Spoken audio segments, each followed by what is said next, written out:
Hello दोस्तों, जय हिंद। कैसे हैं सभी बच्चे।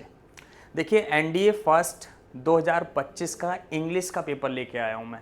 तो देखिए चुटकियों में कैसे सॉल्व करना है और क्या इसका सिलेबस है वो ऑलरेडी हमारे चैनल पर है। संकल्प सीरीज़ के नाम से आप देखेंगे A4S पर दिया हुआ है। तो देखिए कैसे सॉल्व करना है, ये आपका पैसेज पूछा था एनडीए 2025 एनडीए फर्स्ट में। तो एक बार इसे हम रीड करेंगे बहुत अच्छे से, 2-3 सेकंड के अंदर कैसे सॉल्व करना है ये भी मैं आपको बताऊंगा। कितनी ग्रामर की अप्रोच होगी, वोकैब कैसी होगी, तो कैसे पेपर को सॉल्व करना है। तो देखिए एक ही बार में पैसेज को पढ़ लेना है। आप अच्छे से इसे देख लीजिए, मैं साइड हो गया और इसे आप पढ़िए क्या लिखा है। An attempt to determine the number of languages in the world is affected by other factors. इसका मतलब ये है दुनिया में भाषाओं की संख्या निर्धारित करने का और भी अदर फैक्टर्स होते हैं। फिर आगे क्या लिखा है, a few new languages do continue to be discovered even these days. इसका मतलब क्या हुआ, कुछ नई भाषाएं भी खोजी जा रही हैं, अभी भी खोजी जा रही हैं इन दिनों में। As unexplored region of the world began to be opened up, इनको ओपन्ड अप होना चाहिए। The discovery doesn't usually take place straight away. देखिए इसका मतलब क्या होता है, जो यहाँ लिखा हुआ है discovery doesn't usually take place straight away. देखिए जो खोज है वो इतनी जल्दी शुरू नहीं की जाती है। जैसे हमारे यहाँ तो वैसे भी काम लेट होता है, तो ऐसा नहीं है खोज आज बोला और शुरू हो गया काम, तो इतनी जल्दी शुरू नहीं होती है। ऑफन देर आर सिमिलैरिटीज, अक्सर क्या होता है समानताएं हैं, सिमिलैरिटीज हैं with an already known language. देखिए इसका मतलब ये होता है जो पहले से हम किसी भाषा को जानते हैं उसमें कहीं ना कहीं किसी भाषा की सामान्यता होती है, पहले किसी न किसी भाषा से वो जुड़ी हुई होती है। जैसे आपने देखा होगा, जैसे हिंदी है, हिंदी और उर्दू एक ही क्षेत्र में बोली जाती थी, सभी को पता है हिंदी और उर्दू एक ही क्षेत्र में बोली जाती थी। लेकिन बाद में क्या पता चला, जब उसके साथ हमने बहुत समय गुजार दिया तो बाद में पता चला जो खोज करता है कि भाई हिंदी अलग भाषा है, उर्दू अलग भाषा है, लेकिन इसमें समय लग गया। धीरे धीरे हमारे साथ रही वो भाषा, तो इसमें समय लग गया। बाद में पता चला भाई Urdu is the different language, Hindi is the different language. तो यही कह रहा है often there are similarities with an already known language, मतलब जो भाषा को हम जानते हैं उसमें कहीं ना कहीं सिमिलैरिटीज होती हैं। Which make the investigators assume, जो खोज करते हैं वो एज्यूम कर लेते हैं that what they have found is just a dialect of that language. मतलब क्या हुआ, खोजकर्ता एज्यूम कर लेते हैं जो उन्होंने खोजा है वो जस्ट वो क्या है, सिर्फ उस भाषा का एक डायलेक्ट है। डायलेक्ट का मतलब क्या होता है भाई, डायलेक्ट का मतलब होता है उपभाषा। देखिए क्या हुआ, जैसे हिंदी थी और उर्दू एक ही क्षेत्र में बोली जाती थी, लेकिन लंबे समय के बाद जब खोजकर्ताओं ने उसकी खोज की तो बाद में पता चला कि एक हिंदी का ही छोटा सा भाग है, लेकिन भाषा तो ये अलग ही है। ठीक है, उपभाषा कहते हैं डायलेक्ट का मतलब। Only after a considerable period of contact doesn't it transpire. Transpire का मतलब होता है सच्चाई को जानना। It transpire that the speech is so different that it has to be considered a different language. मतलब जब हमने उस भाषा के साथ लंबा समय गुजार दिया, बहुत समय हो गया, तो बाद में क्या पता चला कि भाई ये भाषा तो अलग होनी चाहिए, ये भाषा तो अलग है। चलिए फिर आगे क्या है, देर आर स्टिल, अभी भी मैनी कंट्रीज, कुछ देश हैं, अभी भी कुछ देश हैं, वेयर सच एज, जहाँ सच सर्वेज आर इनकम्प्लीट। कुछ ऐसी देश भी हैं, कुछ ऐसी कंट्रीज भी हैं, कुछ ऐसे देश हैं जहाँ अभी भी जो सर्वे हैं वो इनकम्प्लीट है। और हैव नॉट इवन बिगन, मतलब शुरू भी नहीं किए गए हैं, तो ऐसा भी बोल सकते हैं हम। कुछ ऐसे देश हैं जो सर्वे इनकम्प्लीट हैं और इवन हम ये भी कह सकते हैं अभी शुरू भी नहीं हुए हैं। ठीक है, the people may be known, लोग जाने जाते हैं या प्रजाति जानी जाती है इस तरीके से, but the identity of their language may not B. इसका मतलब उनकी भाषा से उनकी आइडेंटिटी नहीं की जा सकती। क्यों नहीं की जा सकती भाई, क्यों नहीं की जा सकती, बिकॉज, क्योंकि मैनी सच पीपल, कुछ ऐसे लोग हैं जो बाइलिंगुअल हैं, आर बाइलिंगुअल। बाइलिंगुअल का मतलब जो दो भाषा बोलते हैं, ये नहीं पता चलता भाई दो भाषा बोलने कैसे पता चलेगा। और मल्टीलिंगुअल, कुछ ऐसे हैं जो मल्टीलिंगुअल है, जो बहुत सारी भाषाएं बोलते हैं। एंड कन्वर्स विद आउटसाइडर्स, कुछ बाहर से आ जाते हैं कन्वर्सेशन करने के लिए। ठीक है, इन लिंग्वा फ्रेंका कोई भाषा होगी उनकी, it may take a while, इसमें समय लग सकता है, before linguistic some to realise, जो भाषावादी हैं रियलाइज करने में, that there is an ethnic language there at all.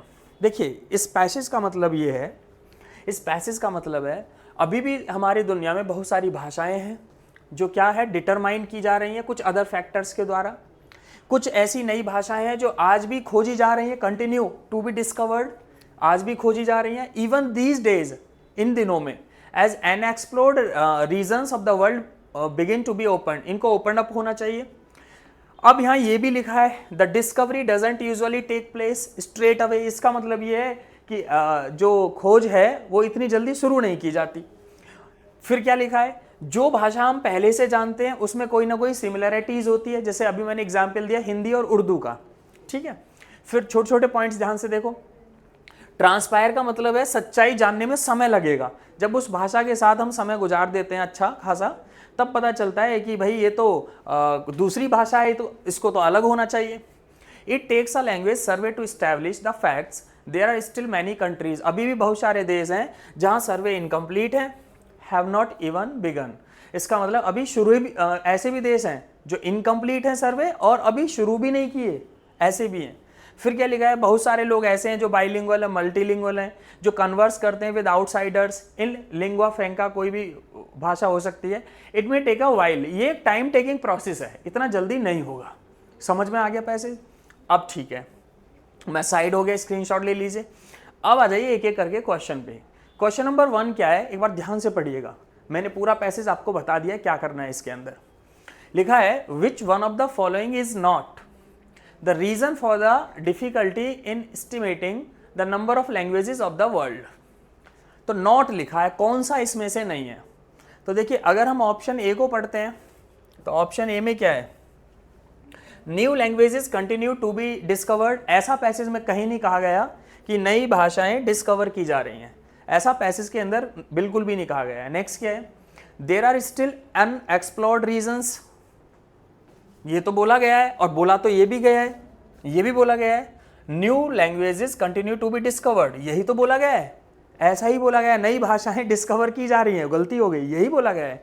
Next क्या है, there are still unexplored regions, ठीक है ये भी। New languages are considered a dialect of non language, भाई ये भी ठीक है, जो हम भाषा जानते हैं उसी की एक उपभाषा होती है, ये भी डिस्कशन हो चुका है पैसेज में, ये भी हो चुका है और ये भी हो चुका है। हुआ क्या नहीं है, पढ़िए, people who speak the language don't claim their language, मतलब क्लेम की तो कहीं बात ही नहीं हुई, मतलब कौन सा नहीं है, ये आपका नहीं हो सकता, तो आंसर कौन सा होगा, यही तो कह रहा है which of the following is not, मतलब कौन सा इसमें से नहीं है, तो D is the right answer over here. कौन सा नहीं है, मैंने उल्टा पढ़ लिया, कौन सा नहीं है, तो D is the right answer over here.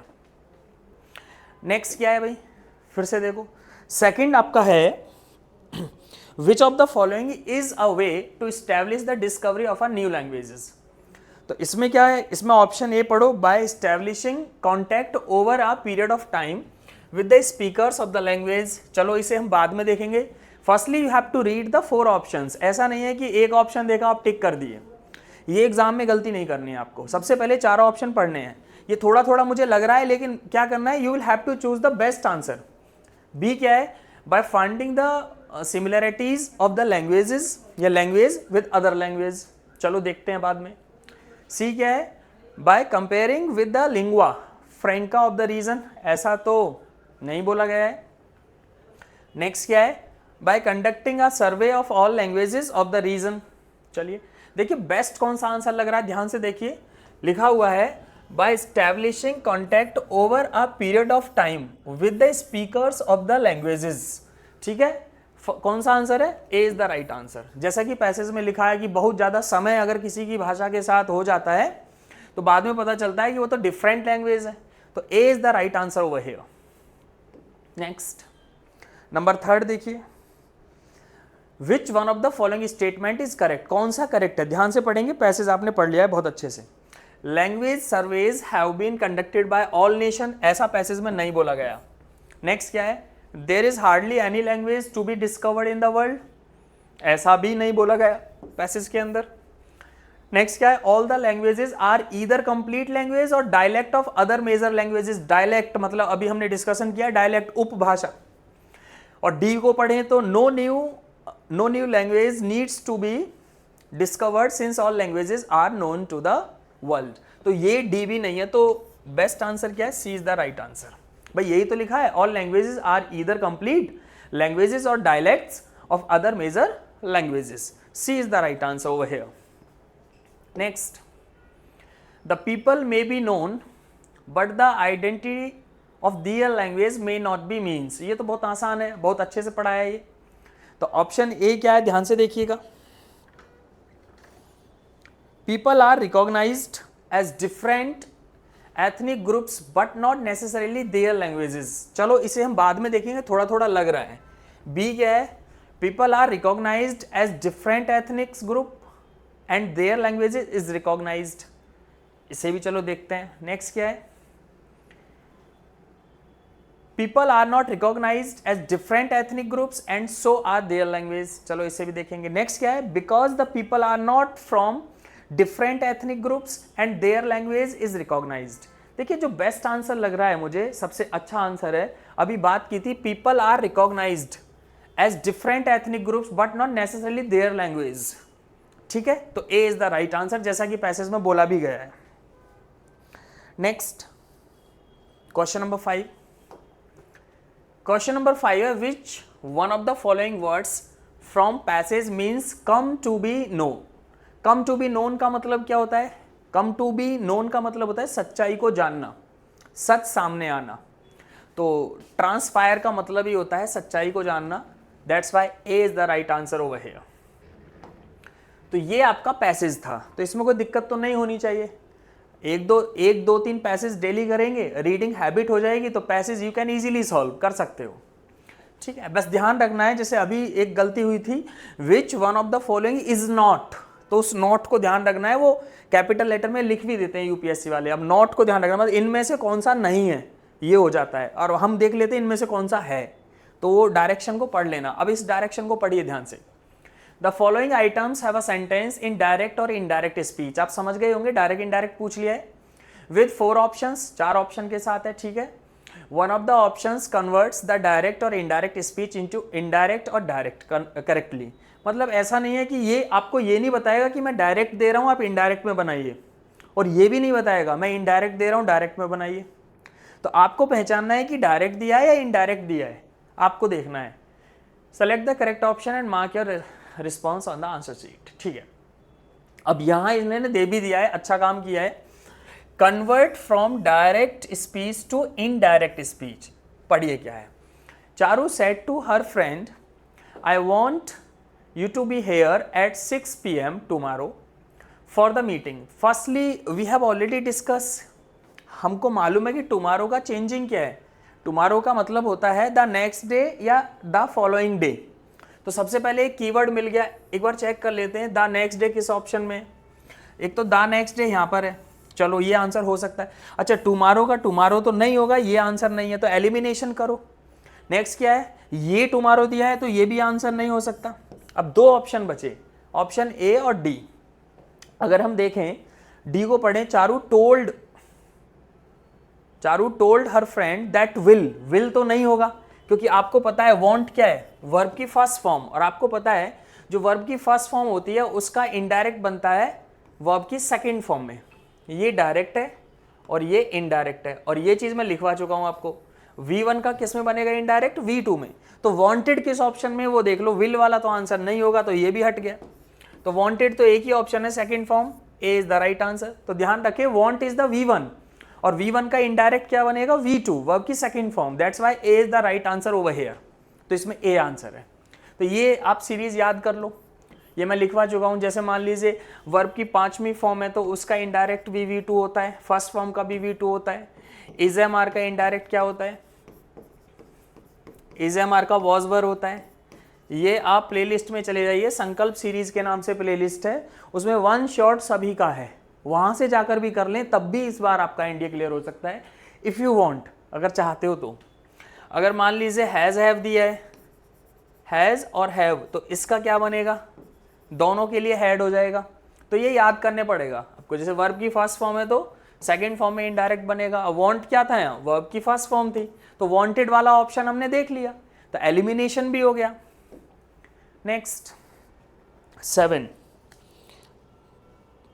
पढ़िए, convert from direct to indirect speech. अबे दे भी रहा है convert direct to indirect speech, direct से इनडायरेक्ट बनाना है। देखिए सेंटेंस क्या है, Nitin said to his brother what a beautiful painting it is.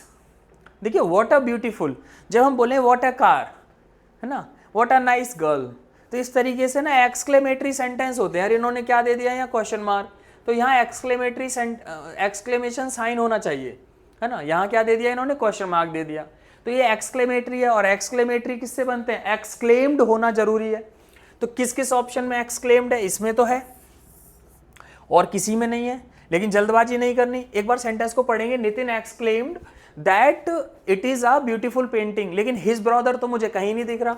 कोई भी चीज हम छोड़ नहीं सकते भाई, यहाँ हिज ब्रदर है तो यहाँ हिज ब्रदर है ही नहीं इस ऑप्शन में, तो इसका मतलब ये आंसर नहीं है। ध्यान रखें कोई भी वर्ड हमें छोड़ना नहीं है, तो ये आंसर नहीं है। अब फिर देखें क्या होगा, अगर हम देखें आस्क, तो क्वेश्चन थोड़ी ना पूछ रहे हैं यहाँ, तो ये तो होना ही नहीं चाहिए, सेट टू के लिए आस्क थोड़ी होगा। अब दो ऑप्शन बचे, Nitin wondered to his brother that what a beautiful painting it was, एक तो ए ऑप्शन बचा है। एक क्या है, Nitin wondered before his brother that it was a beautiful painting. अब आपको चेक करना है which one is the best answer. अगर हम एक ही बात करें तो इसमें वंडर्ड टू आ गया बेटा, वंडर्ड टू थोड़ी ना होगा, दैट्स वाई जो बच गया उसे आप टिक कर दीजिए, B is the right answer over here. Nitin wondered before his brother that it was a beautiful painting, this is the right answer over here. तो आसान है। अब जल्दबाजी क्या करते बच्चे, देखते अच्छा एक्सक्लेमेशन साइन लगा है तो एक्सक्लेम्ड वाला आंसर होगा, ये नहीं करना। जब तक चारों ऑप्शन नहीं पढ़ोगे आपको आंसर नहीं देना, और ऐसी गलती करते हैं बच्चे। तो क्या करना है, चारों ऑप्शन पढ़ने के बाद you will have to choose the best answer, जो सबसे अच्छा आंसर होगा। नेक्स्ट क्या है, number 8, convert from indirect speech to direct. मतलब इन्होंने लिख कर दिया है तो ये आसान बना दिया आपके लिए। ये कह रहे हैं कि इनडायरेक्ट है तो आप डायरेक्ट में बदल दीजिए, तो ये पहले से ही इनडायरेक्ट है। तो पढ़िए क्या लिखा है, the teacher ask her students why they had been. देखिए एक चीज याद रखिएगा, आपको पता होना चाहिए, जैसे वॉज वर होता है, अब ये चीज याद है तो आप फटाफट आंसर दे देंगे। तो वॉज वर क्या है, डायरेक्ट है। इनडायरेक्ट बनाएंगे तो हैड बीन में बनेगा बेटा, किस में बनेगा, हैड बीन में। ये बात क्लियर है। तो आप मुझे बताइए यहाँ पहले से ही हैड बीन है तो इसका उल्टा क्या बनेगा, वॉज वर होगा, क्योंकि इनडायरेक्ट दिया है ना, तो हमें डायरेक्ट ढूंढना है। लिखा है ना इनडायरेक्ट दिया है, आपको क्या करना है, you have to choose direct. तो उल्टा कर दीजिए, वॉज वर किस ऑप्शन में, देखते चले जाइए। एक तो इसमें है, इसमें है, इसमें नहीं है, हटा दो, एलिमिनेशन तुरंत मिलता है। अगर ये वाली चीज याद है, जो हेल्पिंग वर्ब्स हैं अगर याद हैं तो ऑप्शन एलिमिनेशन होता है। नेक्स्ट क्या है, इसमें भी वॉज वर है, ठीक है। अब इसे ध्यान से पढ़िएगा, फिर से पढ़िए, the teacher ask her students, the teacher ask her students why were they keeping quiet in the previous class. तो एक बात मुझे समझ आ रही है, यहां क्या लिखा है, द प्रीवियस क्लास, ठीक है, और यहां भी लिखा है द प्रीवियस क्लास। एक चीज मुझे दिख रहा है, ये पहले से एलिमिनेशन है, यहां द प्रीवियस क्लास नहीं लिखा, तो किसी को हटाना थोड़ी है, एलिमिनेशन हो गया। द प्रीवियस क्लास नहीं है डी ऑप्शन में, तो अब बचा ए एंड बी। अब इन दोनों में डिफरेंस देख लो क्या है, एक में द टीचर दोनों में है, एक में लिखा है सेड टू, एक में लिखा है आस्क। भाई आस्क का आस्क थोड़ी होगा, सेड टू का आस्क होता है, दैट्स वाई ए आंसर नहीं है, तो B is the right answer over here. तो एलिमिनेशन ऐसे नहीं होगा, एलिमिनेट तब कर पाओगे जब चारों ऑप्शन को पढ़ेंगे, तो जल्दबाजी नहीं करनी, एक बात याद रखिए, B is the right answer. अब क्या लिखा है एक बार देखिए इसे, following items have 4 sentences, one of which is correct, find the correct option and mark your response in the answer sheet. एक बार देख लेते हैं, अच्छा ये है, ठीक है, which one is the correct sentence, you will have to choose correct, correct आपको चूज करना है। तो इसमें से कौन सा ठीक सेंटेंस है। अब ये ग्रामर का पार्ट हो गया भाई, और जिसने ग्रामर पढ़ी होगी वो आसानी से करेगा इसे। तो ग्रामर की भी जरूरत पड़ती है, लेकिन इतना जरूरत नहीं पड़ रही है, जैसे कि ये पेपर बना है, ये पेपर है लैंग्वेज बेस्ड, ठीक है, अंडरस्टैंडिंग बेस्ड पेपर है, लैंग्वेज बेस्ड है। ऑप्शन ए लिखा है, he is considered as the brightest intellectual in the country, अब देखिए, अब कुछ बच्चे कहेंगे चलो ए लगा दो, नहीं, 4 option, you have to read 4 options. B क्या है, he is considered as one among the brightest intellectual in the country, ठीक है। सी क्या है, he is considered as one among the brighter intellectual in the country. D क्या है, he is considered as one of the intellectual in the country. देखिए एक चीज पढ़ा होगा आपने नाउन टॉपिक में, आप जब प्लेलिस्ट में जाएंगे हमारे A4S पर, तो संकल्प सीरीज के नाम से उस प्लेलिस्ट में नाउन टॉपिक, नंबर टॉपिक, सभी टॉपिक वहां अवेलेबल हैं वन शॉट में। और वहां मैंने ये सिखाया है कि वन ऑफ द के बाद जो नाउन होगा वो प्लूरल फॉर्म में होगा। प्लूरल फॉर्म का मतलब है एस और ES के साथ होगा। तो एक बात तो समझ आया कि अगर मैं यहां पर देखूं कि वन ऑफ द है तो यहां कोई नाउन होना चाहिए, प्लूरल होना चाहिए, वो नहीं है तो ये तो आंसर नहीं है। दूसरी चीज ये भी सिखाई है कि अगर वन अमंग, अमंग करके कोई आता है, अमंग के बाद जो नाउन होगा वो भी प्लूरल होता है, मतलब उसमें भी एस और ES होना चाहिए। तो यहां भी ऐसा कुछ नहीं है कि कोई प्लूरल नाउन हो, तो ये भी आंसर नहीं है। फिर से वही कहानी, वन अमंग, अमंग के बाद प्लूरल नाउन चाहिए तो डिग्री आ गया, तो ये भी नहीं है। अगर मैं ऑप्शन ए को पढ़ूं, he is considered as the brightest, अब द क्या है, आर्टिकल, और जस्ट आफ्टर ऑफ द आपको पता है वी यूज सुपरलेटिव डिग्री, वो भी अपनी जगह ठीक है। इंटेलेक्चुअल इन द कंट्री, तो यही तो करेक्ट आंसर हुआ, ठीक है। तो बी, सी और डी एलिमिनेट हो गए, A is the right answer over here. तो ग्रामर काम आएगी तभी एलिमिनेट कर सकते हैं। जैसे वन ऑफ द के बाद क्या होगा, प्लूरल नाउन, तो नहीं मिला, मैंने एलिमिनेशन कर दिया। अगर मान लीजिए ऐसा नहीं होता तब दिक्कत बनती। नेक्स्ट क्वेश्चन देखिए, question number 10, which one of the following sentences is correct. फिर से ग्रामर, फिर से ग्रामर, ग्रामर आ गया, कौन सा सेंटेंस ठीक है।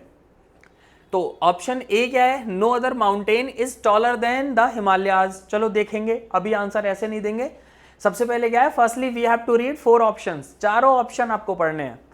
जैसे ही जल्दबाजी करोगे टेंशन हो जाएगी। बी क्या है, no other mountain is taller than the Himalayas, taller तो नहीं लिखा, टॉल देन लिखा है।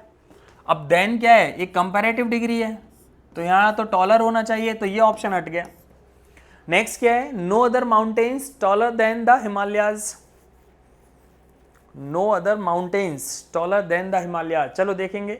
नेक्स्ट क्या है, no other mountain is taller than, ये कौन सा देन होगा। अब हमने आपको पढ़ाया होगा और आपने वीडियोस मेरी देखी होंगी जो संकल्प सीरीज में NDA का कोर्स है, कौन सा देन होता है कंपैरेटिव डिग्री में, THAN होता है। यहां लिख देता हूं, दिख जाएगा कौन सा देन होता है, THAN, और ये कौन सा है, THEN, तो ये आंसर नहीं है। सी देखो, नो अदर माउंटेन्स, यहां वर्ब ही नहीं है, कोई हेल्पिंग वर्ब भी नहीं है, यहाँ इज एम आर कुछ भी नहीं है, तो ये भी गया। बचा क्या, जो बच गया उसे टिक करके चले आओ। तो क्या बच गया, answer is the A, no other mountain is taller than the Himalayas. This is the right answer over here. Next, in the following items a pair of words is provided. You are required to select the option that most appropriate describes the meaning of both the words and mark your response on the answer sheet accordingly. ठीक है, अब यहाँ पर homophones पूछे जाते हैं, मैं यहाँ लिखता हूँ और मैं आपको एक बहुत अच्छी बात बताता हूँ, अगर आप कर लें उसे फॉलो तो अच्छा रहेगा। होमोफोन्स का मतलब आप समझते ही हैं, प्रोनाउंसिएशन सेम होता है, स्पेलिंग डिफरेंट होती है और मीनिंग भी डिफरेंट होती है, उच्चारण सेम होता है, उनको कहते हैं। और इसका एक मैंने वन शॉट बनाया है, वहां जाकर आपको कुछ नहीं करना है, A4S में जाएंगे तो प्लेलिस्ट में चले जाना, संकल्प सीरीज के नाम से वन शॉट है होमोफोन्स का, उसके बाहर बिल्कुल नहीं जाएगा, उसे आप देख लीजिए। और ये 40 मार्क्स के भी आते हैं कभी कभी, ये अगर 6 क्वेश्चन आ गए तो आपको पता है ईच क्वेश्चन हैज 4 मार्क्स, तो ये 24 नंबर के भी हो जाते हैं। तो आपको क्या करना है, प्लेलिस्ट में जाना है, होमोफोन्स के नाम से पढ़ा है, होमोफोन्स वन शॉट के नाम से प्लेलिस्ट है, संकल्प सीरीज के नाम से, वहां से आप कर लीजिए, उससे बाहर नहीं जाएगा। अब 2 वर्ड है, एक है कॉन्फिडेंट ENT, इसमें क्या लिखा है ENT, एक है कॉन्फिडेंट ANT। देखिए मैं आपको बता दूं, ये जो होता है ना ANT, ये नाउन होता है, जो ENT होता है ना कॉन्फिडेंट, ये एडजेक्टिव होता है। चलिए ये हो गया हमारा एडिशनल इंफॉर्मेशन। अब इसका मीनिंग बताना है कि confident mean certain and confident A वाले का मतलब क्लोज फ्रेंड, ठीक है। बी ऑप्शन क्या है, बी ऑप्शन क्या है, बी में कॉन्फिडेंट, ए एन टी का मतलब सर्टेन। अब ए एन टी का मतलब सर्टेन तो बिल्कुल नहीं होगा, ठीक है, ये तो हटा दो। और कॉन्फिडेंट ई एन टी का मतलब बिलीफ नहीं होगा, ये भी हटा दो। और कॉन्फिडेंट मींस एश्योरेंस भी नहीं होता, तो बच क्या गया, ए बच गया। A is the right answer over here, A answer हो गया। Next question number next 12, brock and brook, फिर से दो वर्ड है, इसका मीनिंग क्या है और इसका मीनिंग क्या है, दोनों में बताना है। तो ऑप्शन ए में लिखा है ब्रॉक मीन्स अबंडेंस, ठीक है, and broke means following water body, flowing water body. B में क्या है, broke means bankrupt and brook means stream, हो सकता है। नेक्स्ट क्या है, broke means fractured and brook means nonsense, ये नहीं होता। अच्छा, आपने देखा है बी आर ओ के ई का मतलब होता है जिसके पास पैसा नहीं होता, कंगाली को कहते हैं। बी आर ओ के ई इसका मतलब क्या है, कंगाली, जिसके पास पैसा नहीं होता, या बैंकरप्ट भी बोल सकते हैं। तो कौन सा ठीक लग रहा है, एक ही ऑप्शन में बैंकरप्ट लिखा है भाई, फ्रैक्चर्ड भी नहीं बोलेंगे, नेगोशिएट भी नहीं बोलेंगे, सिर्फ एक ही ऑप्शन में है, ब्रॉक मीन्स बैंकरप्ट और ब्रूक मीन्स स्ट्रीम, ठीक है, ये आपका सही आंसर हो जाएगा भाई, B is the right answer. Next, ये तो कितना आसान है? ये तो बहुत आसान है। एक्सेप्ट क्या होता है, स्वीकार कर लेना, एक्सेप्ट होता है छोड़कर। तो आप ही बता दीजिए, एक्सेप्ट का मतलब अपार्ट फ्रॉम थोड़ी होगा, हटा दो। एक्सेप्ट का मतलब रिकॉग्नाइज नहीं होगा, हटा दो। एक्सेप्ट का मतलब कंसेंट, एग्रीमेंट होता है, और एक्सेप्ट होता है अपार्ट फ्रॉम, तो C is the right answer, C answer हो जाएगा भाई, बड़ा आसान है। इसको होमोफोन्स कहते हैं बेटा, प्लेलिस्ट में है, इसे वहां जाकर आप देख लीजिए। नेक्स्ट, एक होता है अकॉर्ड और एक होता है एक्रोड। देखिए, अकॉर्ड का मतलब तो समझौता होता है बेटा, एग्रीमेंट होता है, अकॉर्ड का मतलब एग्रीमेंट। अब कलेक्टेड थोड़ी होगा, तो this is not answer over here. Accord means accepted, this is not answer over here. Accord means agreement, यहां एग्रीमेंट तो लिखा है, एग्रीमेंट तो लिखा है, लेकिन आगे भी एक्रोड का मतलब क्या है, एकुमुलेटेड, और यहां क्या लिखा है, अराइव्ड, अराइव्ड थोड़ी होगा, तो D is the right answer, ठीक है, एकुमुलेटेड हो जाएगा, चीजों को इकट्ठा करना। नेक्स्ट, एक्वायर करना भी होता है एक्रोड का मतलब, तो D is the right answer over here. Next, guarantee warranty, कहते हैं ना, किसी प्रोडक्ट को लेने जाते हैं, भैया गारंटी मिलेगी या वारंटी मिलेगी, ठीक है। अब गारंटी क्या है, देखो, गारंटी इज एन एग्रीमेंट, भाई एग्रीमेंट थोड़ी ना हो जाएगा, गारंटी कोई एग्रीमेंट होता है, नहीं। Guarantee is a business agreement, no. Guarantee is an acceptance, no. Guarantee is a promise, बिल्कुल ठीक है। Warranty is a service contract, है ना। वारंटी में क्या होता है, चीज को रिपेयर करके देते हैं, गारंटी में बदल के देते हैं, तो C is the right answer over here, C answer हो जाएगा भाई। नेक्स्ट, फिर से देखिए, in the following items a sentence और a phrase is given with a word that is underlined followed by 4 options, select the most appropriate option that is nearest. Nearest, जैसे ही बेटा नियरेस्ट आएगा, इस चीज का ध्यान रखिए, जैसे ही नियरेस्ट आएगा मतलब क्या पूछ रहा है, ये सिनोनिम्स पूछ रहा है ना। मैं यहां लिख देता हूं, क्या पूछ रहा है, synonyms. In the meaning, nearest in meaning to the underline word and mark your response answer sheet, ठीक है भाई। देखिए भाई, बहुत अच्छा शब्द है, और ये कहीं ना कहीं लैंग्वेज पढ़कर ही हो जाएंगे। क्या लिखा है, the constitution of India ensures proportionate representation from all regions. देखिए, प्रोपोर्शन, आपने रेशियो प्रोपोर्शन नहीं पढ़ा, चीजों को समान कर देना, क्या कर देना, समान कर देना, उसका स्तर बना देना। तो पार्शियल थोड़ी होगा, अनलाइकली थोड़ी होगा। सफ्राजेट का मतलब तो होता है जो वोट देता है, वो भी फीमेल के लिए यूज होता है। ये किसके लिए, मताधिकारी, फीमेल के लिए, तो ये भी नहीं होगा। तो यहाँ कोई सेंस थोड़ी बनता है सफ्राजेट का, ठीक है, मताधिकारी का कोई सेंस नहीं बनता। तो चीजों को बैलेंस कर देना, ठीक है। क्या लिखा है, the constitution of India ensures balanced representation all regions, तो बैलेंस कर देना।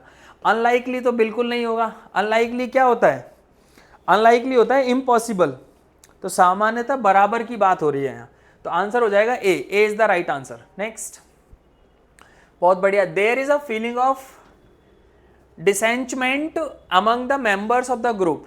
तो डिलाइट तो खुशी को कहते हैं, डिलाइट क्या है, खुशी है। डिसअपॉइंट होता है निराशा। अनरिलेंटिंग होता है जो कभी ना थके, जो कभी ना थके। तो there is a feeling of disenchantment among the members of the group. तो देखिए कहीं ना कहीं इसकी बात जब हो रही है तो निराशा की तो बात है, डिस्ट्रैक्शन की तो बात है। तो B is the right answer, और कोई ऑप्शन बनेगा ही नहीं। डिलाइट खुशी के लिए थोड़ी ना बोलेंगे। There is a feeling of disenchantment among the members of the group, disappointed, B is the right answer. Next, she believed that it was imminent that he would be chosen as the leader of the group. Timely, distant, unlikely तो अभी बताया था। देखिए imminent का मतलब होता है that cannot be avoid, जिसे टाला ना जा सके, और जिसे टाला ना जा सके एक ही ऑप्शन है, D is the right answer. Next, the brave soldiers left N indelible, indelible, indelible कहीं ना कहीं एक नेगेटिव वर्ड जैसा, इंडेलिबल कुछ मिलता जुलता लग रहा है। Impression on the people of the land, तो फ्लीटिंग होगा, हिलेरियस तो मजाक हो गया, इरेडिकेट होता है समाप्त कर देना, रूट आउट कर देना, रब आउट कर देना, खत्म कर देना, डिस्ट्रॉय कर देना, बर्बाद कर देना, ये तो नहीं होगा। हिलेरियस होता है मजाक मस्ती, ये भी नहीं है। तो देखिए इंडेलिबल होता है जिसे डिलीट ना किया जा सके। अब जिसे डिलीट ना किया जा सके मतलब क्या, परमानेंट, तो A is the right answer. Next क्या है, the manager always provides instantaneous replies to all queries. Instantaneous, इसका मतलब देखिए एक वर्ड है इंस्टेंट, वर्ड क्या है, इंस्टेंट, तुरंत। तो इमीडिएट आंसर नहीं हो जाएगा, इसमें क्या कुछ करना थोड़ी है, ए को टिक करो, डिले थोड़ी होगा। डेलिबरेट होता है जानबूझकर, अनवांटेड होता है जिसे हम नहीं चाहते, तो A is the right answer. Instant से जुड़ा है तो इसमें आप समय खराब करेंगे क्या, immediate is the right answer. Next, in this section each item consists of six sentences that comprise a passage. The first and sixth sentence are given in the beginning as S1 S6। बेटा ये कह रहा है कि कुछ sentence दिए जाएंगे, जो S1 होगा, S1 वो हमारा फर्स्ट सेंटेंस होगा, उस पैसेज का फर्स्ट सेंटेंस होगा S1, ठीक है, लिखा है ना S1।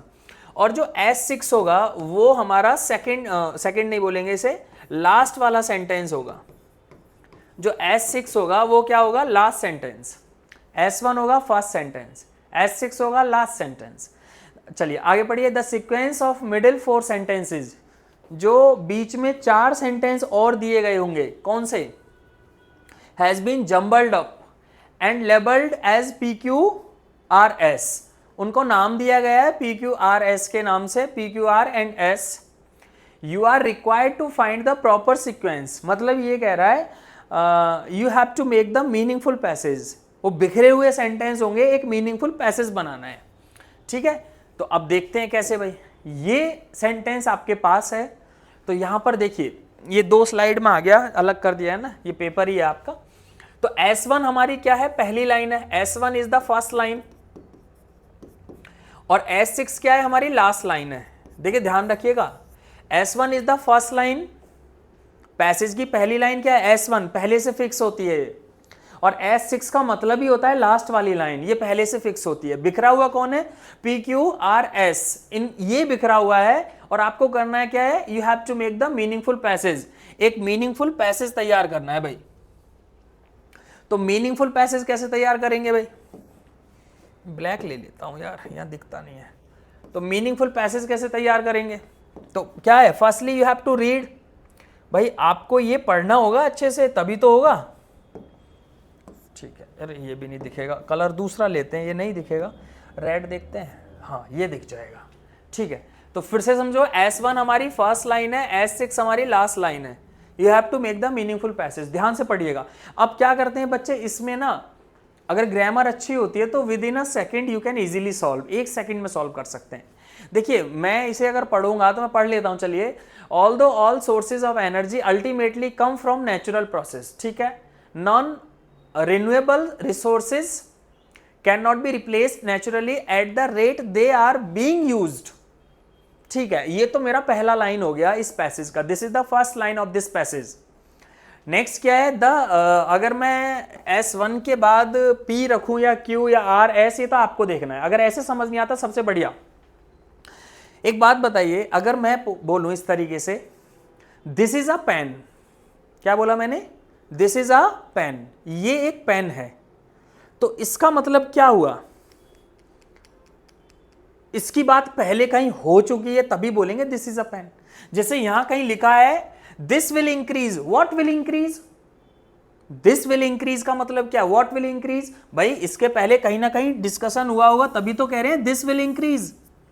तो this will increase the time and cost of mining and once these resources.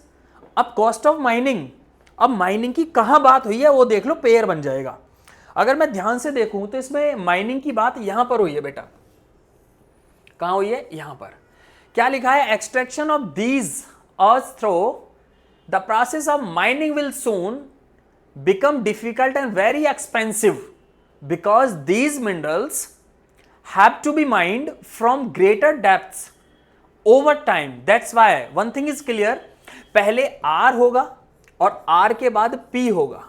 भाई माइनिंग की यहां बात हुई तभी तो बोला है this will increase the time and cost of mining, वहां एक्सपेंसिव की बात हो रही है।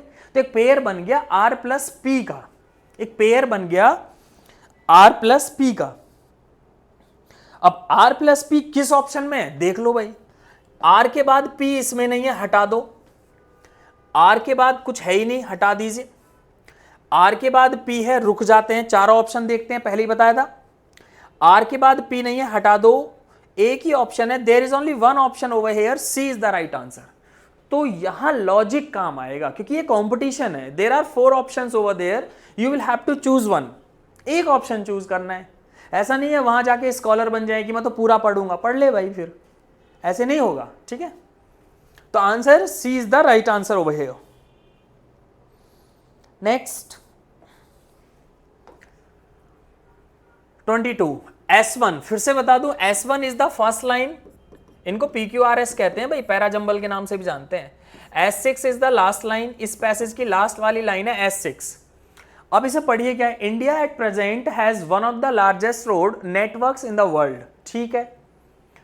पी में क्या लिखा है, पी में लिखा है the importance of roads has been recognized in India since the ancient times, वो हो बहुत बढ़िया। Next grand truck road, GT road की बात हो रही है भाई, grand truck road, grand trunk road was built by Sher Shah Suri, उसके द्वारा बनाया गया था across the Indo genetic plain of, इस तरीके से लिखा है, बांग्लादेश और पेशावर पाकिस्तान, ठीक है। इसमें बेटा जीटी रोड की बात हो रही है, ग्रैंड ट्रंक रोड की बात हो रही है, ठीक है। नेक्स्ट क्या है, kings such as Ashoka and Chandragupta build roads for easy transportation of goods and people, ठीक है। एस में लिखा है construction of roads continued as an important activity in the late medieval period, ठीक है। अगर आपको कुछ नहीं दिख रहा है तो S1 तो पढ़ा ही था, S6 को भी पढ़ ले।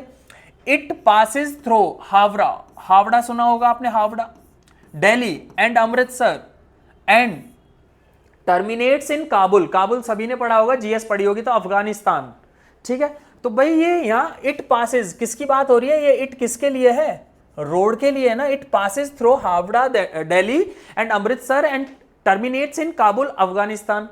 तो इसके पहले जहां भी रोड की बात हुई होगी जीटी रोड की, वही इसका पेयर बन जाएगा। तो जीटी रोड की कहां बात हुई, क्यू के अंदर। तो one thing is clear, Q plus S6 होना चाहिए, एक पेयर बन गया। लेकिन भाई एक बात बताइए, S6 तो पहले से ही लास्ट वाली लाइन है, इसका मतलब क्या हुआ, एंडिंग विद क्यू, जो भी ऑप्शन होगा that is your answer, ending with Q जो भी होगा दैट इज योर आंसर। अब चेक करो कहां ऑप्शन में, भाई एक ही तो ऑप्शन है, मैं इसको दिखा देता हूं एक बार, ये नीचे आ गया थोड़ा सा ऊपर, हाँ मिल गया। तो इसमें क्या है, एंडिंग विद क्यू, ये भी नहीं है, ये भी नहीं है, ये भी नहीं है, तो एक ही ऑप्शन है, D is the right answer over here. तो मैं आपको फिर बता दूं, ज्यादा इंटेलिजेंसी दिखाओगे तो प्रॉब्लम होनी ही है, तो इंटेलिजेंसी आपको नहीं दिखानी है, ध्यान रखिएगा। Next question number 23, national highways, तो ज्यादातर हाईवे के क्वेश्चन ही पूछे गए हैं भाई। नेशनल हाईवेज में साइड हो गए, इसे देख लीजिए पूरा, एक बार आप खुद से भी पढ़ा करो, ऐसे नहीं है, या पॉज कर लीजिए वीडियो को तब एक बार देख लिया करो। सबसे बढ़िया है पॉज कर ले तो सबसे बेस्ट रहेगा। National highways connect one state with another and are of national importance, ठीक है। उसके बाद S6 में क्या है, S6 तो लास्ट वाली लाइन है।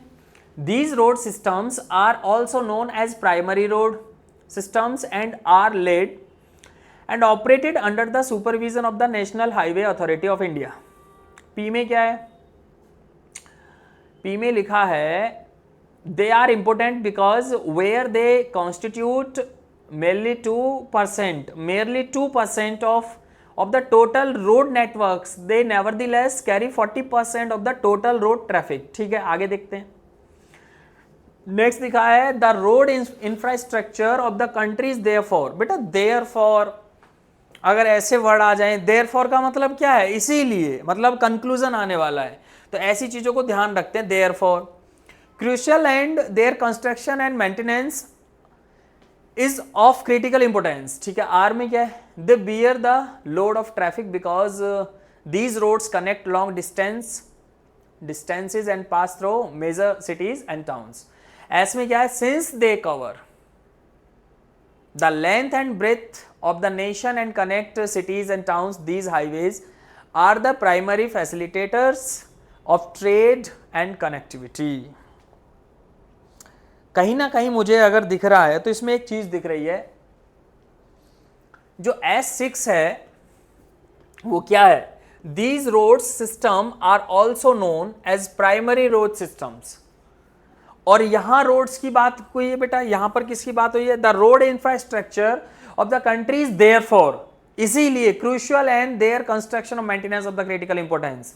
तो वन थिंग इज क्लियर, एक पेयर मुझे दिख रहा है Q प्लस S6 का, Q प्लस S6 का। तो S6 पहले से लास्ट वाली लाइन है, इसका मतलब जो Q से एंड करेगा दैट इज योर आंसर। आपको ऑप्शन चेक करने हैं, Q से एंड कहां हो रहा है बेटा, Q से एंड कहां हो रहा है, तो एक ही ऑप्शन है, A is the right answer. आप पढ़ के भी देख लीजिए, A is the correct answer over here. Next भाई देखिए, पैरा जंबल अच्छे खासे आते हैं। फिर से एक बात मैं रिमाइंड करा दूं, हमारे A4S पर संकल्प सीरीज बनी हुई है, NDA स्पेशल, NDA 2 जिसको करना है, तो वहां पैरा जंबल की सारी ट्रिक मैंने एक ही वन शॉट में फिनिश की है। तो अगर उस वन शॉट वीडियो को आप देख लें जो पैरा जंबल की है, जिनको आप अब सॉल्व कर रहे हैं, पेपर में आए हुए हैं आपके सामने, एक ही वीडियो में, जो ज़्यादा नहीं है, 1 घंटे के आसपास की वीडियो है, सारी शॉर्ट ट्रिक जितनी भी अप्रोच होती हैं पैरा जंबल की एक वीडियो में फिनिश की हैं। तो कुछ नहीं करना है, चैनल पर जाकर प्लेलिस्ट को देख लीजिए, ठीक है। वहां पर वन शॉट के नाम से लिखा होगा, ऐसे लिखा होगा PQRS वन शॉट, या सेंटेंस अरेंजमेंट के नाम से, या सेंटेंस इंप्रूवमेंट के नाम से। आ जाइए इसको। The South African constitution was inaugurated in December 1996, ठीक है। ये S1 हो गया भाई, ये S1 हो गया। S1 क्या होती है बेटा, S1 होती है हमारी फर्स्ट वाली लाइन, और S6 होती है हमारी लास्ट वाली लाइन, याद रखेंगे। ये हमारी फर्स्ट लाइन है, S6 मतलब लास्ट। नेक्स्ट क्या है, S6 को पढ़ेंगे, क्या लिखा है, a special constitutional code एनफोर्सेस the right, एनफोर्सेस the special constitutional code, ठीक है, ठीक है। इसे भी ये है तो S6 हो गया। P में क्या है, its creation and promulgation took place at a time when South Africa still faced, ठीक है, the threat of civil war water the dissolution of the apartheid government, ठीक। बेटा एक मुझे वर्ड दिख रहा है, आपको भी शायद दिख रहा होगा, साउथ अफ्रीका कहीं लिखा हुआ है Q के अंदर। The South African constitutional says that it's bill of rights, bill of rights. और फिर मुझे बिल ऑफ राइट्स, मैं स्पीड में इधर उधर भी देख रहा हूं, यहां लिखा है द बिल ऑफ राइट्स, और एक यहां लिखा है बिल ऑफ राइट्स। तो देखिए भाई ध्यान से देखिए, मैं पूरा पैसेज नहीं पढ़ूंगा, दिस इज द स्किल। आप पढ़ सकते हैं आराम से अगर समय है, समय नहीं है तो देखिए स्किल क्या है। देखिए एक राजा था, बचपन में एक कहानी पढ़ी थी, तो उसकी ट्रांसलेट हम क्या करते थे, there was a king, there was a king, एक राजा था, तो आ किंग लिखा, लेकिन वो राजा क्या था, स्ट्रॉन्ग था। तो आगे मैं क्या लिखूंगा, फुल स्टॉप लगा के, the king was strong, the king was strong. तो ग्रामर का रूल क्या निकल के आता है, ध्यान से समझिएगा। बेटा ए एन पहले आते हैं, इंडेफिनिट आर्टिकल पहले आते हैं, और इंडेफिनिट के बाद हमेशा डेफिनेट आर्टिकल आता है। तो ए एन पहले आएगा और दा बाद में आएगा। फिर से सुन लो, ए एन पहले आएगा, दा बाद में आएगा। अब यहां आ जाओ, द बिल ऑफ राइट्स लिखा है और यहां लिखा है बिल ऑफ राइट्स, तो मतलब ए एन यहां नहीं है तो दा है, तो ये एस वाला बाद में आएगा, उसके पहले क्यू आएगा, तो एक पेयर बन गया क्यू प्लस एस का। तो ऑप्शन देख लीजिए फटाफट कि क्यू प्लस एस कहां है। अब ये सारी ट्रिक्स कहां मिलेंगी आपको? ये सारी ट्रिक्स मिलेंगी संकल्प सीरीज में, पैरा जंबल की एक प्लेलिस्ट है एनडीए के लिए। तो there was a king, the king was strong. आपने सुना नहीं मेरे पास पेन है, तो I have a pen. A pen बोला मैंने शुरू में, लेकिन भैया वो पेन तो नया है, तो द पेन इज न्यू। तो ए एन पहले आता है, दा बाद में। तो कंफर्म यहाँ ए एन नहीं है तो ये दा तो बाद में ही आएगा, तो क्यू प्लस एस का पेयर बन रहा है और रिलेशन बन रहा है। तो क्यू प्लस एस किस में है? एक तो इसमें है, क्यू के बाद एस नहीं है हटा दो, क्यू के बाद एस नहीं है हटा दो, क्यू के बाद एस है। तो दो ऑप्शन है, या तो ए आंसर हो सकता है या डी आंसर हो सकता है। ये क्लियर हो गया? इसके बाद मुझे एक चीज और दिख रही है क्यू के अंदर, द साउथ अफ्रीकन।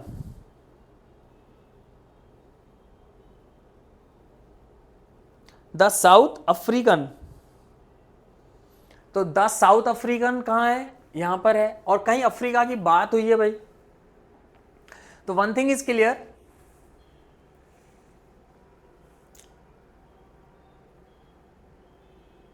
अफ्रीका की बात हुई है यहां पर। South Africa is still face the threat of a civil war after the dissolution, इस तरीके से यहां लिखा है, और वहां लिखा द साउथ अफ्रीकन, तो एक पर्टिकुलर कर दिया द साउथ अफ्रीकन। तो one thing is clear, P plus Q का पेयर भी बन रहा है, पी प्लस क्यू का। तो दो चीजें देख लो, P plus Q, Q plus S. तो ध्यान से देखिए, पी प्लस क्यू इसमें नहीं है, हटा दो। तो P plus Q, Q plus S, P plus Q, Q plus S, there is only one option, D is the right answer over here. तो ये आपका आंसर हो गया। नेक्स्ट पैसेज आ जाइए भाई, 50 क्वेश्चन होते हैं भाई। पढ़िए क्या है, our constitution reminds us of the necessity of representation in a large democracy.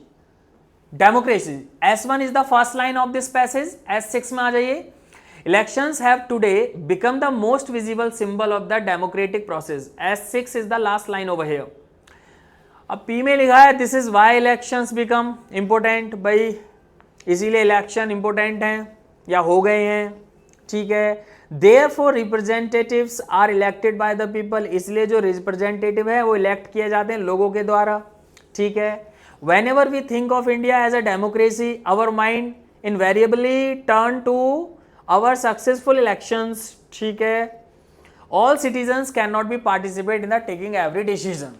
अब इसको आप देख लीजिए ये किस तरीके से बनेगा। मुझे एक एक छोटी छोटी चीज इसमें दिख रही है, एक बार आप भी इसे देख सकते हैं। S6 के अंदर मुझे इलेक्शंस की बात दिखी और R के अंदर फिर से इलेक्शंस की बात दिखी। S6 के अंदर इलेक्शंस की बात हुई, elections have today become the most visible symbol of the democratic process, और उसके बाद इलेक्शंस की बात कहां हुई है? इलेक्शंस की बात हुई है R के अंदर, ठीक है। Whenever we think of India as a democracy, our mind invariably turn to our successful elections। तो कहीं ना कहीं एक पेयर बन रहा है हमारा R प्लस S6 का, तभी तो बोला है इसने इलेक्शंस, फिर बोला elections have today become the most visible symbol. तो R प्लस S6 का पेयर बन गया एक, तो इसका मतलब R से एंड होना चाहिए। तो R से एंड कितने ऑप्शन है? ये भी है, ये भी है, ये एक ही तो हटा। चलिए अब एक चीज मुझे और दिख रही है इसमें, अगर ध्यान से देखें, यहां पर लिखा है रिप्रेजेंटेटिव्स क्यू के अंदर। अब रिप्रेजेंटेटिव्स किसके लिए यूज हुआ है? Therefore representatives are elected by the people. तो ऑल सिटीजन्स क्या है यहां? देखिए ध्यान से, all citizens can not be participate in taking every decision, फिर बोलेंगे therefore representatives are elected by the people. That's why over here you can make the pair S plus Q. एक pair और बना सकते हैं S प्लस क्यू का। तो ध्यान से देखिए, S के बाद Q इसमें नहीं है, S के बाद Q इसमें नहीं है, तो S के बाद Q है और R से एंड भी है, D is the right answer. तो आसान तो था, थोड़ा पढ़ना पड़ गया भाई। अगर रीडिंग से करें तो तब भी ये आसानी से बन तो रहा है भाई, ठीक है। आ जाइए भाई, नेक्स्ट डायरेक्शन पढ़िए। Given below are sentences that use discourse markers expressions to make them complete. Identify the most appropriate discourse marker expression and mark your answer sheet accordingly. ठीक है, देखते हैं क्या क्वेश्चन। बहुत बढ़िया, बहुत ही अच्छा, कंजंक्शन से रिलेटेड चीजें आ गई हैं। Dash your transfer request is concern, अगर आप ध्यान से देखें, your transfer request is concern, ठीक है, ये फर्स्ट क्लॉज हो गया, फिनिश हो गया, कॉमा के बाद दूसरा सेंटेंस है, we will be discussing it at the next meeting, ठीक है। दो सेंटेंस हो गए ये, और दो सेंटेंस में कहीं भी कंजंक्शन नहीं दिख रहा है आपको, तो आप मुझे बताइए टॉकिंग अबाउट कंजंक्शन होता है? बिल्कुल नहीं। बाय द वे कंजंक्शन होता है? बिल्कुल नहीं। टू बिगिन विद कंजंक्शन होता है? बिल्कुल नहीं। सर कंजंक्शन तो यही होते हैं, as soon as long as far as, that's why answer is the one over here. A answer हो जाएगा भाई, क्योंकि दो सेंटेंस जोड़े जाते हैं कंजंक्शन से, ठीक है। तो ये आप लॉजिक ध्यान रख सकते हैं, उसका ए आंसर हो जाएगा। नेक्स्ट क्या है? Did you know Ravi has a new job, क्या तुम जानते हो रवि के पास नई नौकरी है? अरे एक चीज बताओ, आप ऐसे बोलोगे for one thing, did you know, no ये अच्छा नहीं है। By the way did you know, ओहो, एज अ रिजल्ट कोई जरूरत नहीं है, इन द फर्स्ट प्लेस जरूरत नहीं है। आप बोलते नहीं हो by the way did you know, by the way did you know Ravi has a new job, that's why B is the right answer. और कोई बनेगा ही नहीं, क्योंकि सेंटेंस शुड बी मीनिंगफुल। भाई सेंटेंस भी तो मीनिंगफुल होना चाहिए। Next, the wind it was getting stronger, भाई बहुत ज्यादा स्ट्रॉन्ग होती जा रही थी, and I was getting colder, और मुझे ठंड फील हो रही थी। ठीक है ठीक है ठीक है ठीक है। To begin with the wind, ये तो कोई सेंस ही नहीं बनेगा। By the way the wind, नहीं नहीं। फर्स्ट ऑफ ऑल नहीं, बाय द वे नहीं, क्या होना चाहिए? स्पीकिंग ऑफ द विंड, मतलब बोलते हुए, है ना, ठंड विंड की बात करते हुए, इट वॉज गेटिंग स्ट्रॉन्गर, तो D is the right answer over here. What are you doing in my room? अरे भाई अगर थोड़ा सा भी इंग्लिश आपने अपने जीवन में उतारा होगा ना, तो यहाँ कहीं पढ़ने की जरूरत नहीं पड़ रही है। Excuse me what are you doing over here, कितना बोलते हैं यार। Excuse me what are you doing over here, what are you doing in my room, that's why B is the right answer, और कोई टिक करने की जरूरत ही नहीं है। Next, an unhappy childhood leads to criminal behaviour, जो नाखुश बच्चे होते हैं वो क्रिमिनल जैसा बिहेव कर सकते हैं, उनको ध्यान से रखना। इवन समवॉट, स्टिल, अभी भी, नो नो, प्रोग्रेशन, नो। कुछ केसेस में, देखिए सेंटेंस शुड बी मीनिंगफुल, कुछ केसेस में, in some cases an unhappy childhood leads to criminal behaviour, that's why C is the right answer. Sentence should be meaningful. Next, dash the problem is nothing but a wrong assumption about possesses, अरे ये कह रहा है problem is nothing, समस्या कुछ नहीं है, but a wrong assumption about process, तो sentence should be meaningful. In the meanwhile तो होगा नहीं, सम वॉट की जरूरत नहीं। सेंटेंस देखिए कुछ, इन अदर वर्ड्स, दूसरे शब्दों में हम कह सकते हैं समस्या कुछ नहीं है, दूसरे शब्दों में हम कह सकते हैं समस्या कुछ नहीं है, that's why sentence should be meaningful, D is the right answer. Many comma dash hesitate to publicly brought such question for fear of discrimination. A, B, C, D. Understandably, despite, until, of course. बेटा एक बात तो clear हो रही है, many subject हो गया और हेजिटेट यहाँ वर्ब का काम कर ही लेगी, तो बीच में एडवर्ब नहीं चाहिए, तो एक ही ऑप्शन मिल रहा है, और सेंटेंस भी मीनिंगफुल किससे है? Understandably, that's why A is the right answer, और कोई ऑप्शन बनेगा ही नहीं। ठीक है, ग्रामर अच्छी है तो ग्रामर की अप्रोच लगा सकते हैं, अच्छा रहेगा। नेक्स्ट क्या है? Dash one notes that in the 19th century an important development of reflection and questioning gained momentum. ओहो, गेन मोमेंटम, बेटा ये क्या लिखा है? वन नॉट्स, देखिए वन नॉट्स का मतलब क्या है? सब्जेक्ट का काम कर रहा है वन नॉट्स, या हम, वन का मतलब होता है एवरीवन, वन, वी, हम, हम नोट्स करते हैं कि that in the 19th century an important development of reflection and questioning gain momentum. तो कहीं ना कहीं एक जर्नल स्टेटमेंट दी गई है, तो जर्नली स्पीकिंग बोला गया है भाई, और कोई ऑप्शन में बनेगा ही नहीं, तो एक जर्नल स्टेट, अदरवाइज तो हम बोलेंगे नहीं ऑफ कोर्स का क्या मतलब। That's why B is the right answer, 33 B. 34 में देखो भाई, 34 है dash the situation has completely transformed over the past few years. Somewhat the situation, predominantly, believably thaws.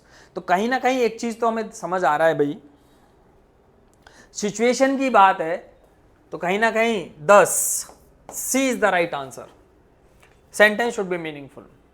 Dash the committee is of the opinion that all academic matters will be discussed in the executive body meeting. Although the committee, hence the committee, क्या होना चाहिए? देखिए एक चीज तो मुझे समझ आ रही है, अगर मैं यहां से देखूं the committee is of the opinion, तो ये एक सेंटेंस हो गया, दैट या कंजंक्शन हो गया, फिर दूसरा सेंटेंस शुरू हो गया all academic matter will be discussed in the executive body meeting. तो दो सेंटेंस के बीच में कंजंक्शन है दैट, तो बट तो कंजंक्शन होता है, दोबारा कंजंक्शन की जरूरत नहीं पड़नी। ऑल्दो कंजंक्शन होता है, दोबारा कंजंक्शन की जरूरत नहीं पड़नी। लेटर कोई सेंस नहीं देता, हंस इज द राइट आंसर। भाई दो सेंटेंस को जोड़ने के लिए कंजंक्शन की जरूरत होती है, दैट ऑलरेडी गिवन है, तो कंजंक्शन वाला तो आंसर एटलीस्ट नहीं होगा, बट ऑल्दो तो नहीं होंगे, लेटर मीनिंगफुल नहीं है, hence is the right answer, A is the correct answer over here. Next direction पढ़िए क्या है, given below are words followed by their appropriate meaning, identify the correct meaning. चलिए देख लेते हैं एक बार। साइनोसोर डायनासोर से जोड़ दो, साइनोसोर डायनासोर, साइनोसोर डायनासोर, वो क्या पढ़ाएंगे बहुत बेहतरीन तरीके से, आप प्ले लिस्ट में चले जाइए। साइनोसोर होता है अट्रैक्शन, और एक ही ऑप्शन दिख रहा है बेटा, पर्सन और things that attract a lot of attention, B is the right answer, और कोई आंसर होगा ही नहीं। कोइवल, कोइवल होता है उसी उम्र का, उसी एज का, सेम एज का, पर्सन ऑफ रफली the same age, A is the right answer. Next, retrogression का मतलब होता है पुरानी अवस्था में लौट आना, रेट्रोगेट कर जाना, sudden sharp drop in price, no reverse pressure, no sudden occurrence, no return to early state, C is the right answer. Next, impressed, impressed का मतलब होता है, आपने देखा है ऑफिस में चाय का पैसे को मैनेज करना, छोटे छोटे खर्चे को मैनेज करना, उसे इंप्रेस्ड कहते हैं। सरप्राइज अटैक बाय पीपल, बिल्कुल नहीं होगा। Money use to manage small expenses, B is the right answer, छोटे छोटे खर्चे को मैनेज करना। नेक्स्ट, टर्जिट, टर्जिट होता है सूजा हुआ, सोलन, एक ही तो ऑप्शन है, C is the right answer. Next, अब क्या बच गया भाई, each of the following items in this section consist of sentence the part, वही PQRS फिर से आ गए भाई, PQRS बहुत आते हैं पेपर में, ध्यान रखिएगा, पैरा जंबल अच्छे खासे आ रहे हैं भाई। तो मैं फिर कह रहा हूं प्लेलिस्ट में चले जाओ, संकल्प सीरीज के नाम से, वन शॉट में सारी अप्रोच एक ही क्लास में खत्म कर दी मैंने, वो सारी अप्रोच यूज करके you can easily solve, para jumble की टेंशन खत्म, एक क्वेश्चन 4 नंबर का इंग्लिश में। तो देखिए ये चीज बहुत आसान होती है करनी, ये कैसे आसान है, देखिए जो बिकॉज है वहां से एंड नहीं हो सकता पैसेज, मतलब एस से एंड नहीं हो सकता, तो एस वाले जो ऑप्शन है हटा दो, एलिमिनेशन हो गया। बताओ इससे आसान क्या है, आपके सामने हुआ बिकॉज से एंड नहीं हो सकता, एलिमिनेट हुआ। अब टू से भी तो एंड नहीं हो सकता, मतलब क्यू से एंड नहीं हो सकता, हटा दो, पढ़ने की जरूरत नहीं पड़ी, सी इज द राइट आंसर। इसे कहते हैं लॉजिक, इसे कहते हैं, आप इसे शॉर्ट ट्रिक मत बोलना, लॉजिक बोलते हैं, शॉर्ट ट्रिक भी बोल सकते हैं। Next, lay outside her existing life, she knew that the answer somewhere in the back of her mind to her question about life। भाई एक बात बताओ, यहां लिखा है इससे तो एंड होगा नहीं ना, ले से शुरू भी नहीं हो सकता, ठीक है, ले आउटसाइड वर्ब से थोड़ी ना शुरू होगा। भाई देखिए स्टार्टिंग की बात करें तो इसमें 42 में आंसर हो जाएगा, स्टार्ट तो आर से ही होगा, ये बात तो क्लियर है, अब आर के दो ऑप्शन है भाई, एक ए है और एक डी है, और किसी से हम ले आउटसाइड से कैसे कर देंगे? She knew that the answer, भाई ये क्या है, ये तो स्टार्टिंग नहीं होगी। To her questions about life, ये भी नहीं हो सकता। तो R is the first sentence of this passage, मतलब ए या डी में से कोई एक है। लेकिन एक चीज है, एंडिंग विद पी कर सकते हैं, माइंड, हर माइंड, ये तो नहीं हो सकता। तो पी से एंड एक ही तो ऑप्शन है, D is the right answer. इसे एक बार फिर से पढ़ के देखो, क्या ये मीनिंगफुल है? एक पेयर और भी बन रहा है इसमें Q प्लस एस का, Q प्लस एस का, है ना। She knew that the answer to her questions about life, ठीक है, Q प्लस एस का बन रहा है ना, Q प्लस एस इसमें, तो D is the right answer. Next 43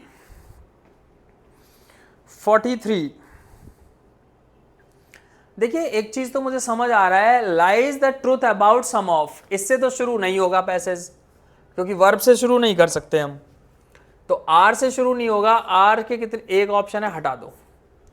और क्या है यहाँ?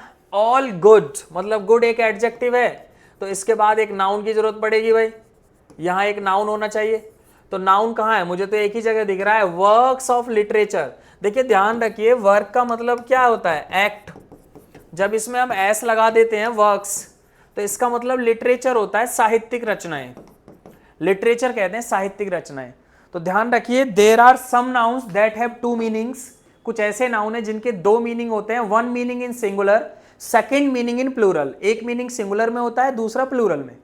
तो ये नाउन का पार्ट है। जिसे और भी ऐसे वर्ड्स हैं, जिसे वाटर होता है, पानी एक मटेरियल है, वाटर्स होता है ओशियन, समुद्र को कहते हैं। तो कुछ नाउन है जो एस लगने से मीनिंग बदल लेते हैं। तो मैंने प्लेलिस्ट बनाई हुई है, संकल्प सीरीज, फिर बोल रहा हूँ, नाउन की पूरी क्लास पढ़ी हुई है, देख लो। तो वर्क्स का मतलब क्या है? वर्क्स का मतलब काम नहीं है, साहित्यिक रचनाएं, लिटरेचर एक सब्जेक्ट के फॉर्म में आ गया। तो एक पेयर बन रहा है Q प्लस P का, क्योंकि एडजेक्टिव, गुड क्या एडजेक्टिव, एडजेक्टिव के बाद नाउन चाहिए, तो नाउन कहाँ है? वर्क्स। तो Q प्लस P का पेयर बन रहा है भाई। अब आप चेक करो कि Q प्लस P का पेयर तो बन रहा है। तो Q प्लस P किस ऑप्शन में? Q प्लस P इसमें नहीं है, हटा दो, इन दोनों में Q प्लस P है। लेकिन R प्लस S होगा क्या? Lies the truth about some of, या S प्लस R होगा? भाई देखिए, एक चीज तो क्लियर हो गया इसमें, अगर सेंटेंस को पढ़ा जाए तो R plus S, B is the right answer, B is the right answer according to the meaning of the passage. Next, takes on account of its economic success to address continuing social inequality. For every stride of progress any nation it takes to back if it is unable, देखो यहां से एक reading आ रहा है, it is unable to do, तो कहीं आपने पढ़ा होगा it is unable to do, तो 2 प्लस V1 चाहिए unable के बाद, वो एक ही जगह दिख रहा है, बोलते हैं ना it is unable to do, तो 2 प्लस V1 किस में है? Q के अंदर, तो S प्लस Q होना इसेंशियल, एक पेयर बन गया। अब S के बाद Q इसमें नहीं है, हटा दो, S के बाद Q नहीं है, S के बाद Q है, रुक जाते हैं, S के बाद Q नहीं है, हटा दो, पढ़ने की जरूरत नहीं पड़ी, C is the right answer over here. बोलते हैं ना अनेबल टू डू, तो ये कहीं ना कहीं सब रीडिंग बेस्ड होती हैं चीजें। Next 45, the book value of a lawn और an intangible asset over a set of period of time used to periodically lower। बेटा एक बात तो क्लियर है, वर्ब से तो शुरू होगा नहीं, तो एक बात क्लियर है, आर से शुरू होने वाले ऑप्शन को हटा दो, आर से स्टार्ट नहीं हो सकता पैसेज। दूसरा, the book value of a loan, दो ऑप्शन तो हट गए ना, तो आसान तो बन जाएगा अपने आप में। पी से एंड भी नहीं हो सकता क्योंकि और लिखा है, तो P से एंड भी नहीं हो सकता, तो P का तो है ही नहीं, यहाँ P से एंड कहाँ होगा, P से लिखा भी नहीं है इसमें। और R आपका स्टार्टिंग नहीं है, ये बात तो क्लियर हो गई। लेकिन R प्लस P बन सकता है, देखो, use to periodically lower the book value of a loan, तो R प्लस P का ही पेयर बन रहा है, और किसी ऑप्शन में नहीं है। R के बाद P इसमें तो नहीं है, हटा दो, R के बाद P एक ही ऑप्शन है, A is the right answer. तो रीडिंग भी कर लो, लॉजिक भी, ठीक है, A is the right answer. आ जाइए 46 देख लेते हैं भाई, क्या लिखा है। The following items have a blank space followed by 4 options, select the most appropriate option to fill the blank. अच्छा, फिल इन द ब्लैंक्स है, चलो देखते हैं।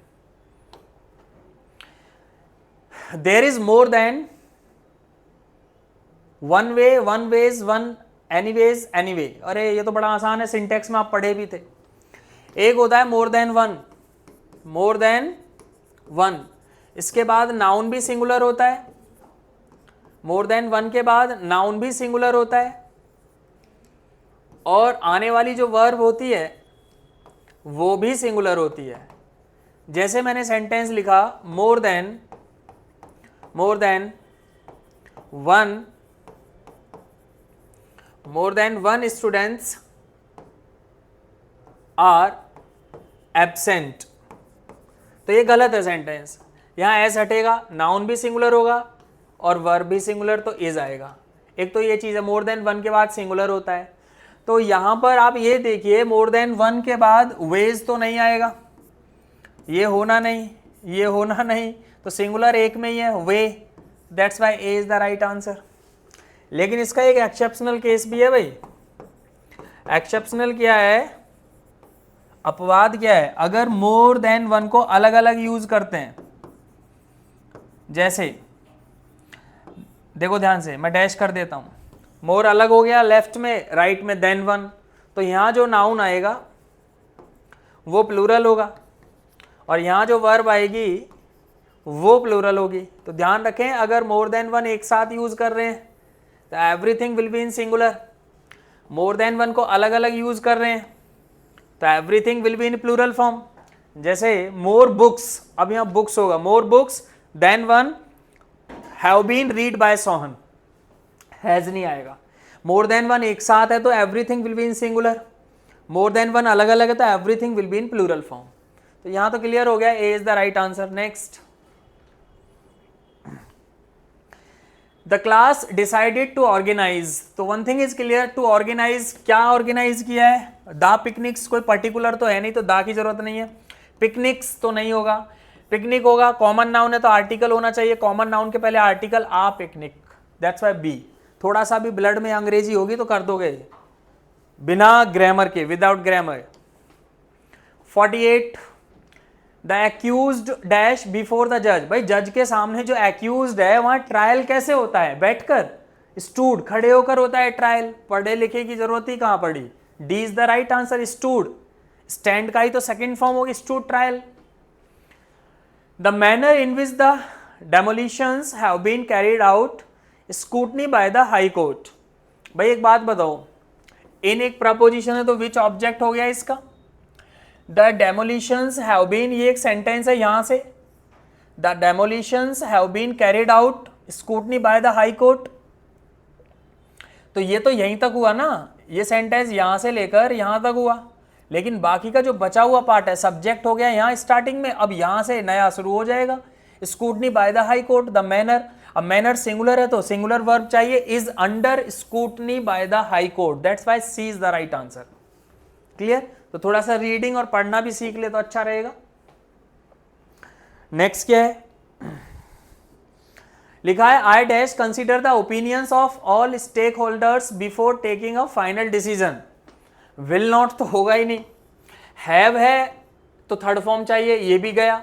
विल और शैल आपको पता ही है, आई और वी के साथ लगाते हैं शैल, अदर के साथ विल, है ना, और उल्टा कर दें तो कंपल्सन हो जाता है। तो यहां पर कहीं ना कहीं एक फॉर्मली बात हो रही है, स्टेक होल्डर्स की बात है, तो D is the right answer. अब मुझे बताइए कि आपने पेपर सॉल्व किया 50 क्वेश्चन, तो कैसा लगा? ऐसा नहीं लगा कि अंडरस्टैंडिंग बेस्ड पेपर है, लैंग्वेज बेस्ड पेपर है, कोई टफ तो नहीं है। अगर हम डेली थोड़ी बहुत रीडिंग करें और ग्रामर के टॉपिक्स को फिनिश कर लें, जो कि मैंने संकल्प सीरीज के नाम से A4S पर प्लेलिस्ट में वन शॉट में डाल रखे हैं, और आपके पेपर में PQRS बहुत ज़्यादा आए हैं, वो पूरा पड़ा हुआ है, देख सकते हैं आप।